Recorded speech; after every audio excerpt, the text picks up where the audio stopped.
Reflexões em 1 Coríntios, capítulo 4. A graça e a paz de Jesus Cristo. Seja muito bem-vindo a este canal que compartilha leituras, estudos, meditações e reflexões com base nos capítulos da Bíblia. 1 Coríntios capítulo 4, Paulo nos fala que nós devemos ser vistos pelas pessoas que estão à nossa volta como pessoas de Deus, que as pessoas olhem para nós e nos vejam como cristãos. Depois, Paulo fala que, olhando para si próprio, ele se identifica como alguém que pode ser imitado.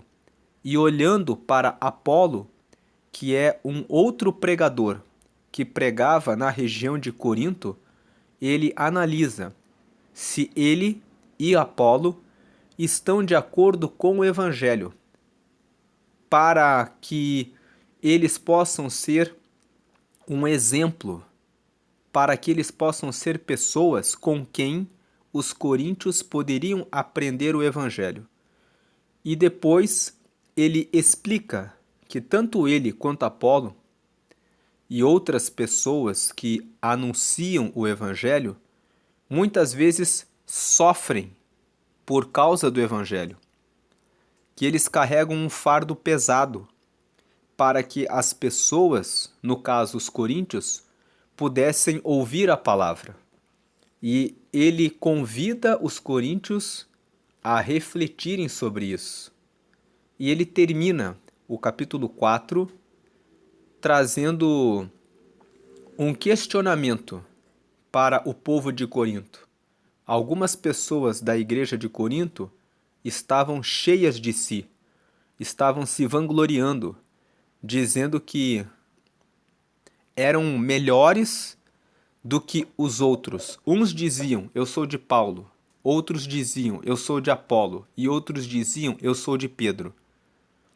E havia uma disputa entre os coríntios, que pode ser aplicada nos dias de hoje nas questões pertinentes às pessoas que disputam placas de igreja, onde as pessoas dizem, a minha igreja é melhor do que a sua.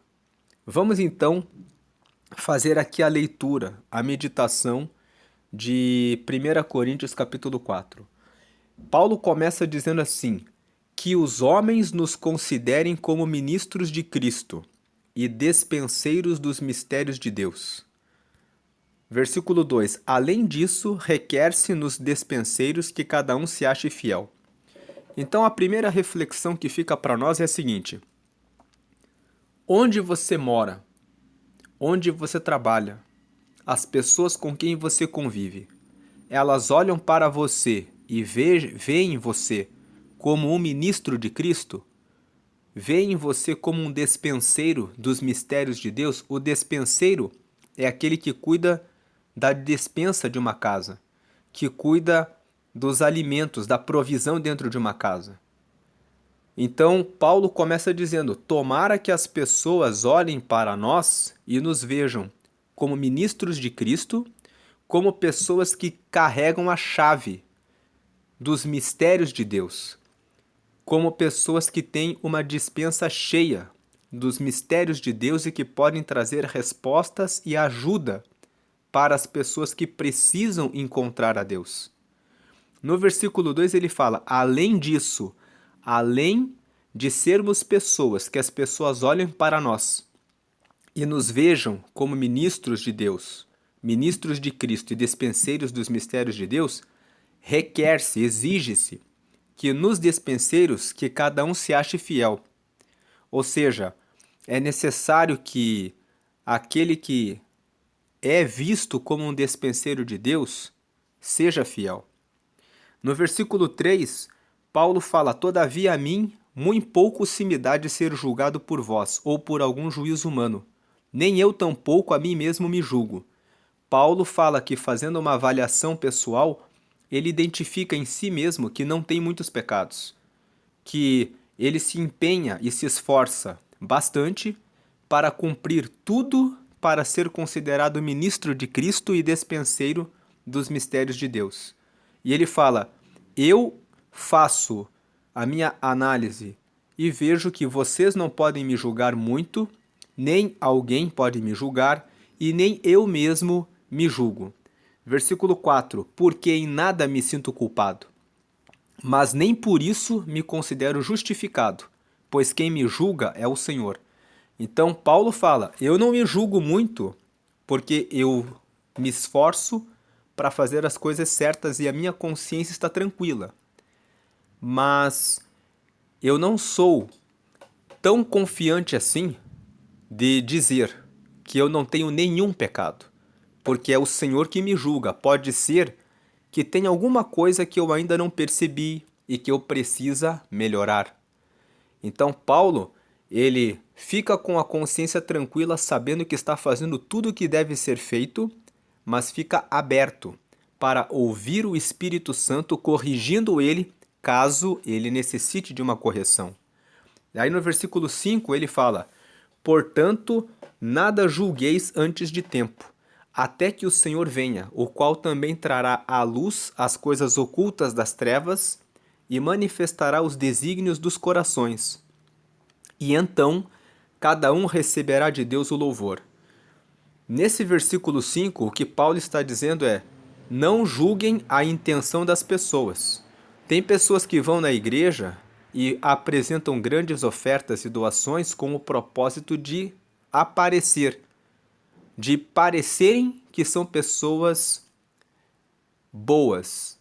Tem pessoas que fazem a coisa certa, mas carregam no coração inveja, mágoa, ressentimento.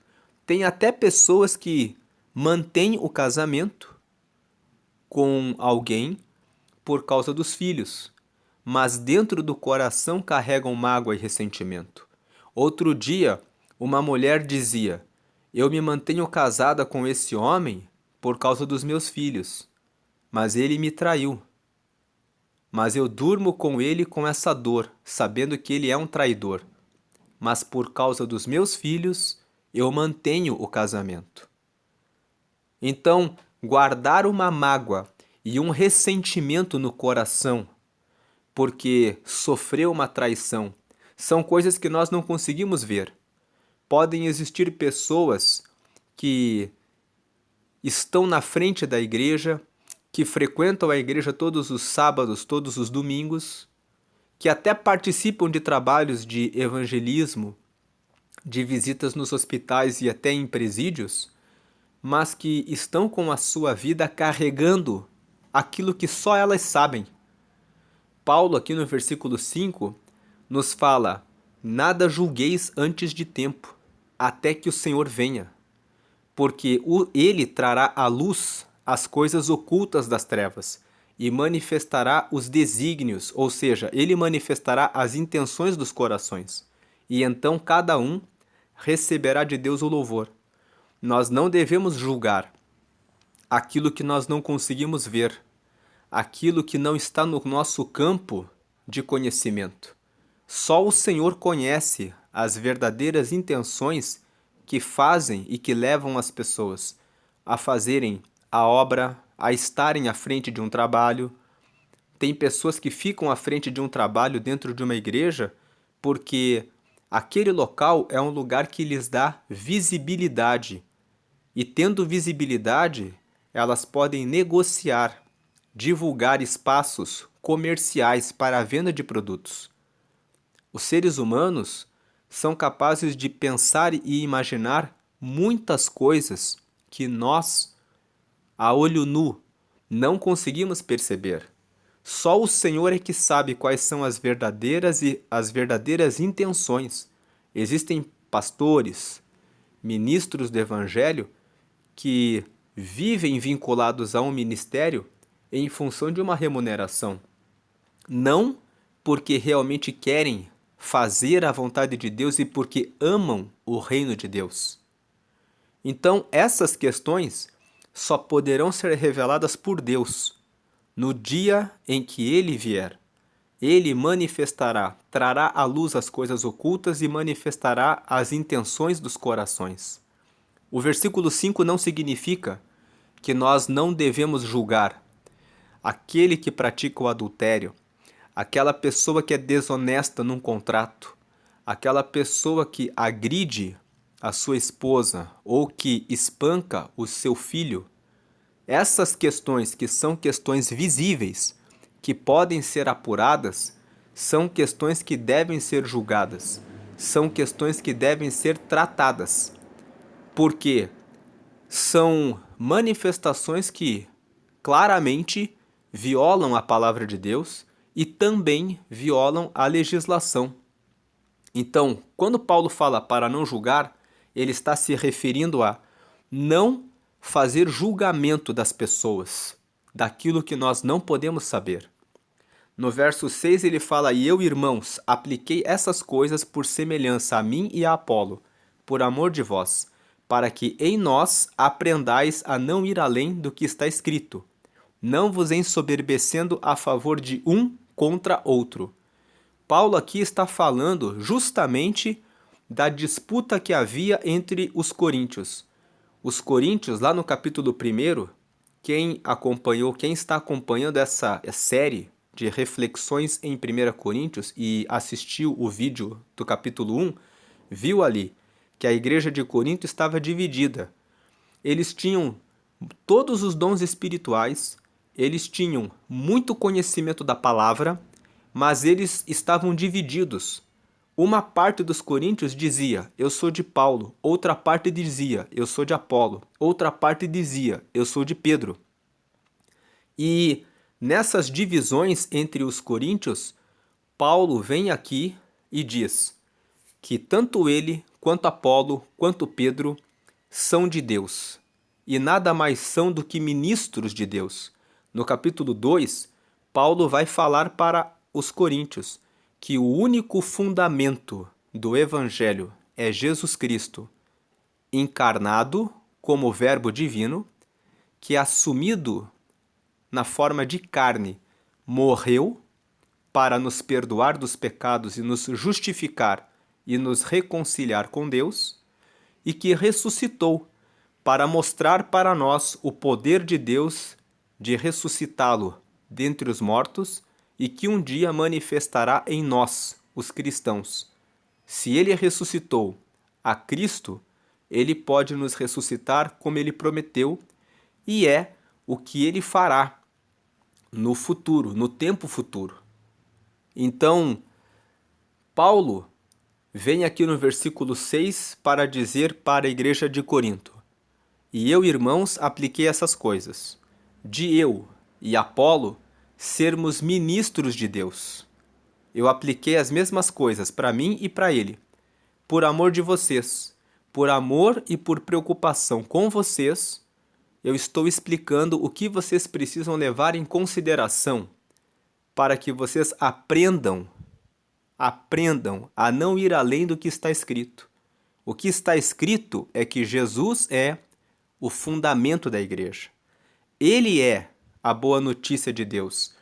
Ele é o mistério que estava oculto nos séculos, como ele falou em 1 Coríntios no capítulo 2.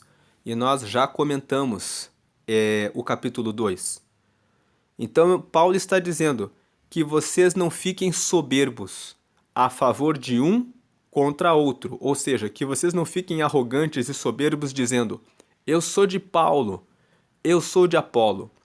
Esse versículo nos traz uma aplicação prática para os dias atuais. Existem pessoas que têm orgulho de serem batistas, outros têm orgulho de serem presbiterianos, outros têm orgulho de serem assembleanos, outros têm orgulho de serem da congregação cristã ou de outras igrejas. Então Paulo está dizendo assim: não é sobre ser de Paulo, de Apolo ou de Pedro, não é sobre ser da Adventista, Batista, Assembleano, da Quadrangular ou de qualquer outra igreja que seja, mas é sobre respeitar o único e verdadeiro fundamento do Evangelho. Jesus Cristo, encarnado, morto por nós, tendo derrotado o pecado e ressuscitado, sendo o único fundamento que nos leva diretamente a Deus. Só Jesus nos leva a Deus. É por meio de Jesus, que é a boa notícia de Deus, que nós alcançamos o reino de Deus e que nós alcançamos a salvação. Ninguém mais. No capítulo 3, Paulo fala: quem é Paulo e quem é Apolo? Um plantou, Paulo plantou, o Apolo regou, mas todos fazemos parte do corpo de Cristo. Então, no capítulo 3, Paulo apresenta essa ideia de que ele e Apolo fazem parte do mesmo corpo. E lá no capítulo 12 de 1 Coríntios, nós vamos chegar lá. Hoje nós estamos meditando no capítulo 4. Vamos meditar capítulo por capítulo. Lá no capítulo 12, nós veremos que Paulo faz a apresentação da ideia de que todos nós fazemos parte do corpo de Cristo e que Cristo é a cabeça da igreja. Então ele fala: não fiquem soberbos em relação a dizerem que são de Apolo ou de Paulo. No versículo 7, por quê? Porque quem te diferença? E que tens tu que não tenhas recebido? E se o recebeste, por que te glorias como se não o houveras recebido? O que Paulo está dizendo nesse versículo 7? Ele está fazendo 3 perguntas. A primeira pergunta: o que te diferencia? O que faz um assembleano, um batista, um metodista, um presbiteriano ser melhor do que o outro? Qual a diferença que aquele que faz parte de uma comunidade religiosa tem em relação ao outro? E a resposta é: não existe diferença. São vocês que estão fazendo diferença. Porque quando nós sabemos que o único fundamento da igreja é Cristo encarnado, morto por nós, e como o único caminho que leva para Deus, o único que pode trazer o reino de Deus e a salvação para nós, e aquele que ressuscitou, quando nós entendemos isso, as diferenças que são criadas em doutrinas ficam sem valor. A segunda pergunta: e que tens tu que não tenhas recebido? Em outras palavras, tudo que você sabe a respeito da palavra de Deus, tudo aquilo que você tem, vem do Espírito Santo. Toda a salvação vem de Jesus Cristo. Todo o conhecimento que se tem para se ter salvação está na Bíblia. O que você tem que você não tenha recebido? Paulo está querendo dizer assim: quem fala que é de Apolo, quem fala que é de Paulo e quem fala que é de Pedro, todos estão seguindo a Jesus. O que cada um de vocês tem que vocês não tenham recebido? Vocês receberam tudo o que vocês têm em termos de fé, conhecimento da palavra. Tudo veio de Deus. Não há nada que vocês tenham que vocês não tenham recebido de Deus. A última pergunta: e se o recebeste, ou seja, se vocês receberam tudo de Deus, por que te glorias como se não o houveras recebido? Nessa terceira pergunta, havia algumas pessoas na igreja de Corinto que pregavam e que eram soberbos. Eles pregavam com muita eloquência, usavam muito bem as palavras. E essas pessoas na igreja de Corinto, que pregavam muito bem, que falavam muito bem, elas agiam como se elas soubessem de tudo, como se elas não tivessem recebido a graça da parte de Deus, como se elas tivessem aquele conhecimento delas mesmas. Então Paulo fala assim: e se o recebeste, por que te glorias como se não o houveras recebido? Por que vocês se vangloriam como se vocês não tivessem recebido as coisas de Deus? Aí no versículo 8 ele fala assim: já estáis fartos, já estáis ricos, sem nós reinais, e prover a Deus reinasseis para que também nós reinemos convosco. É justamente isso que Paulo está falando. a igreja de Corinto tinha muitas pessoas que falavam muito bem, que eram muito eloquentes, que pregavam muito bem. E aí Paulo vem e chama atenção para eles, dizendo assim: vocês já estão fartos, vocês já sabem tudo, vocês já estão ricos, achando que têm tudo. Sem nós reinais, ou seja, era como se eles não precisassem de Paulo, de Apolo e de Pedro. Era como se eles dissessem assim: não precisamos dos apóstolos, nós somos muito bons para tocar a igreja adiante. E aí Paulo fala assim: prover a Deus, reinasseis para que também nós reinemos convosco. Paulo está dizendo: seria muito bom se vocês estivessem pregando, tendo o apoio em Cristo, porque daí nós ficaríamos tranquilos e reinaríamos com vocês. Mas não era o que estava acontecendo. Algumas pessoas estavam pregando e estavam pregando para a vanglória, esquecendo-se que o Evangelho é comunhão, que o Evangelho é união. Salmo 133, verso 1. Ó quão bom e suave é que os irmãos vivam em união. Se eles receberam a palavra de Paulo, de Apolo e de Pedro, então eles deveriam agradecer a Deus e dizer: graças a Deus que nós recebemos os apóstolos e tivemos a chance de ter esse conhecimento e receber o Espírito Santo. Pessoas que tivessem essa postura não estariam agindo com divisão, dizendo que são de Paulo, de Apolo ou de Pedro, e não estariam desprezando tudo aquilo que haviam recebido dos apóstolos. Estariam respeitando a pessoa dos seus pastores. Estariam respeitando, honrando e agradecendo pelo fato de terem recebido a palavra a partir deles. Mas não era o que estava acontecendo. Então Paulo fala: vocês precisam entender melhor o Evangelho. Que as pessoas vejam vocês como ministros de Cristo. Que as pessoas vejam vocês como os despenseiros dos mistérios de Deus. Que as pessoas vejam que vocês realmente carregam o amor de Deus. Que vocês respeitam as pessoas que pregaram para vocês. E que vocês entendam que não existe divisão entre aqueles que pregam Cristo, porque todos nós queremos apenas ser ministros de Cristo e despenseiros das coisas de Deus.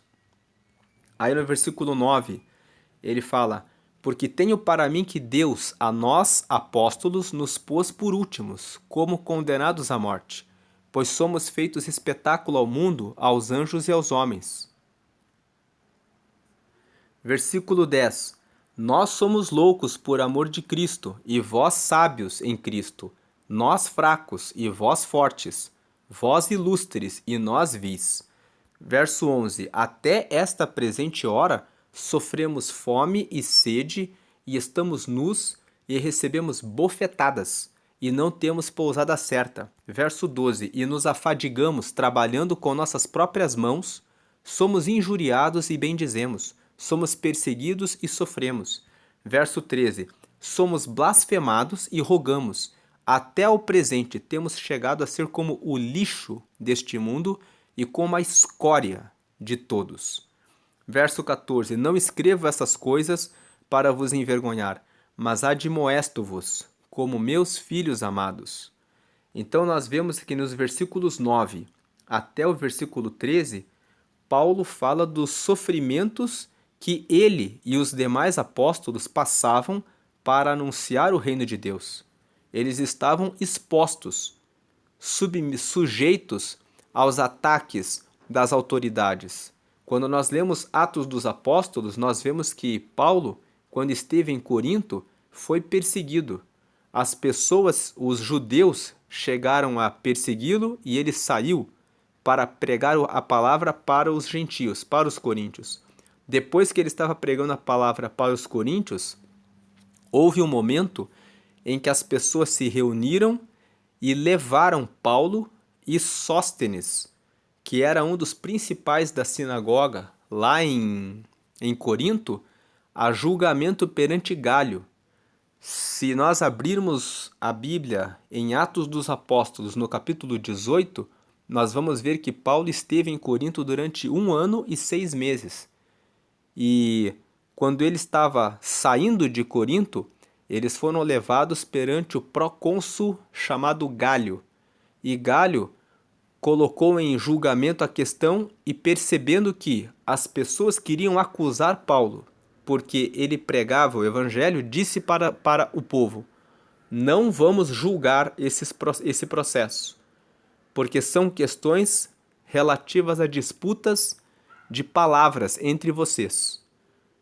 E as pessoas pegaram Sóstenes, agrediram Sóstenes na frente do tribunal, mas Galho ignorou aquilo. Então nós vemos que Paulo estava passando por batalhas. E essas batalhas que ele estava passando era justamente para manter a pregação do evangelho entre o povo. E Paulo fala: vocês ficam sentados, participando dos cultos, vocês ouvem a respeito da palavra, a respeito de Cristo, recebem o Espírito Santo, mas nós estamos aqui carregando sofrimento, humilhação, passando fome, muitas vezes em viagens, percorrendo muitas horas para chegar até um lugar para poder anunciar o reino. E isso nos traz uma reflexão. Quanto nós temos oferecido da nossa vida para o reino de Deus? Será que nós estamos fazendo a nossa parte ou será que nós estamos em nossa zona de conforto, quando muitas pessoas estão perecendo e morrendo, precisando ouvir uma palavra e nós estamos de braços cruzados, apenas sentados participando em cultos, muitas vezes apenas no domingo, pensando que já fizemos a nossa parte com Deus, pensando que o objetivo e o propósito final de estarmos com Deus é vivermos uma vida tranquila nessa terra, sem lembrar que o propósito é anunciarmos o Evangelho para que todas as pessoas possam ser alcançadas para o reino. Muitas vezes usamos as nossas redes sociais para compartilhar tantas coisas, mas não compartilhamos um único versículo da palavra de Deus. Muitas vezes alguém do nosso lado, do nosso trabalho, precisa ouvir uma mensagem e nós nem abrimos a boca para trazer uma mensagem para que a pessoa possa ter a chance de receber um pouco de vida por meio de nós. Então essa é a reflexão que fica nesses versículos.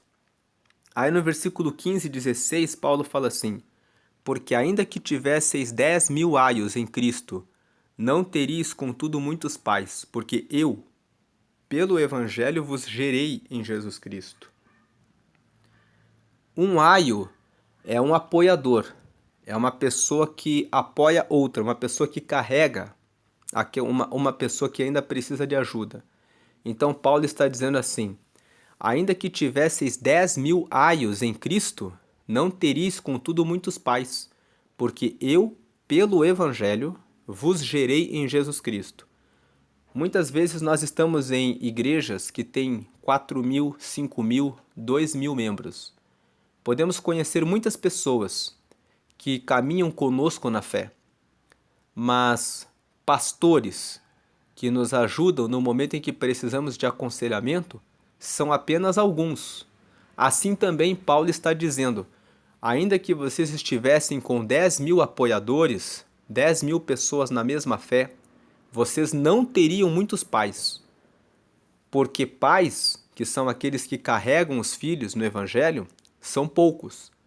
Entre eles, Paulo fala: eu sou um deles, porque eu gerei vocês em Jesus Cristo. Paulo aqui está falando que ele comentou tudo o que nós lemos do versículo 9 até o 13, o 14, que ele não escrevia essas coisas para envergonhar os coríntios, mas que ele estava escrevendo sobre todo o sofrimento que ele passou para colocar o povo de Corinto na consciência, no conhecimento de quanta dedicação, quanto esforço estava sendo feito para que eles pudessem receber o Evangelho. Aí no versículo 16 ele fala: admoesto-vos, portanto, por tudo isso que eu falei, a que sejais meus imitadores. Aqui está o convite de Paulo. E está o convite de 1 Coríntios capítulo 4 para nós. Para nós sermos pregadores da palavra de Deus. Para nós cumprirmos o ide que Jesus disse lá no Evangelho de Marcos, no capítulo 16, no versículo 15. Ide por todo o mundo e pregai o Evangelho a toda criatura. O ide de Jesus não é apenas para pastores, é para todos os que recebem Jesus. Paulo aqui está falando: eu vos oriento, eu convoco vocês, por tudo isso que eu já sofri pelo Evangelho, que vocês sejam meus imitadores, que vocês tenham preocupação com as almas, com as pessoas. No versículo 17, Paulo fala que é por esta causa vos mandei Timóteo, que é meu filho amado e fiel no Senhor, o qual vos lembrará os meus caminhos em Cristo, como por toda parte ensino em cada igreja. Quando Paulo escreveu essa carta para Corinto, ele estava em Éfeso. Paulo ficou durante 3 anos em Éfeso. E durante esse período em que ele estava em Éfeso, ele não podia estar em Corinto. Então Paulo escreveu essa carta e Paulo fala aqui: embora eu esteja longe, eu ainda mantive a minha preocupação com vocês. Então, por amor às almas, por amor de vocês, eu enviei Timóteo, que é meu filho amado e fiel no Senhor, o qual vos lembrará os meus caminhos em Cristo, como por toda parte ensino em cada igreja. Paulo aqui, enviando Timóteo, mostrava que estava ainda interessado em manter os coríntios na fé e em Cristo. 18. Mas alguns andam inchados, como se eu não houvesse de ir ter convosco. 19. Mas em breve irei ter convosco, se o Senhor quiser, e então conhecerei não as palavras dos que andam inchados, mas a virtude. Então nós vemos aqui no versículo 18 e 19 que Paulo está se referindo àqueles coríntios que estavam cheios de vanglória, que estavam cheios de si, que estavam pregando o evangelho como se não tivessem recebido o conhecimento do evangelho por meio de Paulo, por meio de Apolo e por meio de Pedro. Eram aquelas pessoas que criaram as suas próprias igrejas e que começavam a pregar, ignorando os apóstolos e se auto-intitulando pessoas cheias de Deus. Paulo aqui combate essas pessoas. Paulo combate essas pessoas porque Paulo fala: vocês estão cheios de palavras, mas eu quero ver se a operação do Espírito Santo acontece. Se Deus está com pessoas que desprezam aqueles de quem aprenderam o Evangelho, que desprezam a compreensão de que o corpo de Cristo é único, de que Cristo é a cabeça e todos os que estão em Cristo permanecem unidos, não criando divisão. Então Paulo lança um desafio. Essas pessoas que andavam inchadas pensavam consigo mesmas: Paulo nem vai vir mais aqui. E Paulo fala: em breve eu irei e vamos ver, conhecerei, não as palavras dos que andam inchados, mas a virtude.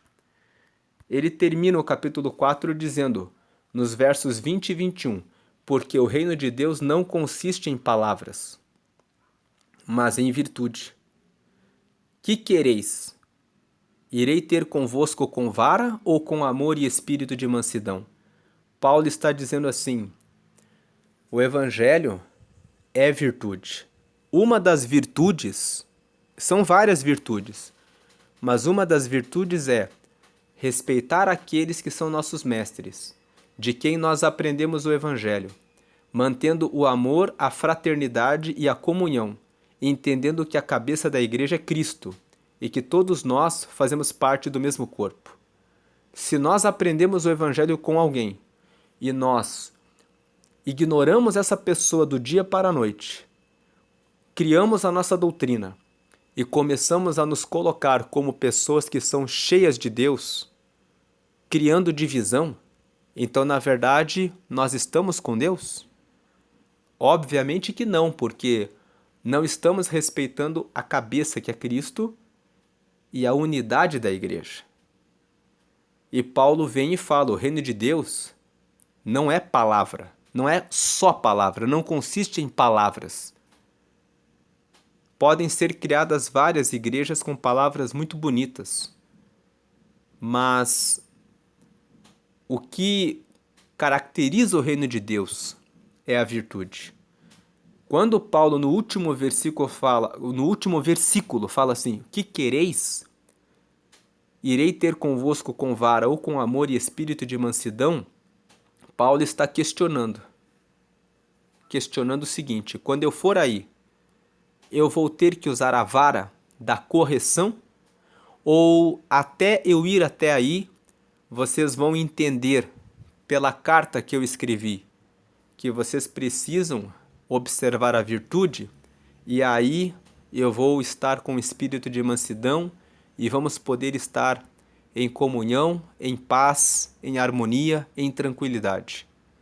Paulo aqui, quando escreveu a carta exortando, chamando a atenção do povo de Corinto, corrigindo os que estavam indo por um caminho errado e tendo a esperança de que eles pudessem se consertar e entender a importância da virtude no reino de Deus, a virtude da comunhão, que ele vem falando desde o capítulo 1. No capítulo 1 ele fala para não criarem divisão. No capítulo 2, no capítulo 2, ele fala que Cristo é o único fundamento da igreja. No capítulo 3, ele traz a ideia: todos nós fazemos parte de um mesmo corpo. E aqui no capítulo 4, ele fala que as pessoas vejam que nós somos ministros de Cristo e que somos despenseiros dos mistérios de Deus. Que as pessoas vejam que nós estamos realmente seguindo a Jesus. E Paulo aqui no capítulo 4 fez esse destaque. Nós nos esforçamos para que Cristo seja pregado, que vocês imitem a nós. No versículo 16 ele fala isso: admoesto-vos, portanto, a que sejais meus imitadores, que vocês se esforcem pelo reino de Deus, e que aqueles que estão se desviando e estando inchados, que se arrependam e entendam que a palavra, que o evangelho, não está em palavras, mas está na virtude, está na compreensão de que Cristo é o cabeça e todos nós fazemos parte de um mesmo corpo. Essa é a meditação de 1 Coríntios capítulo 4. Deus abençoe a todos. Amém.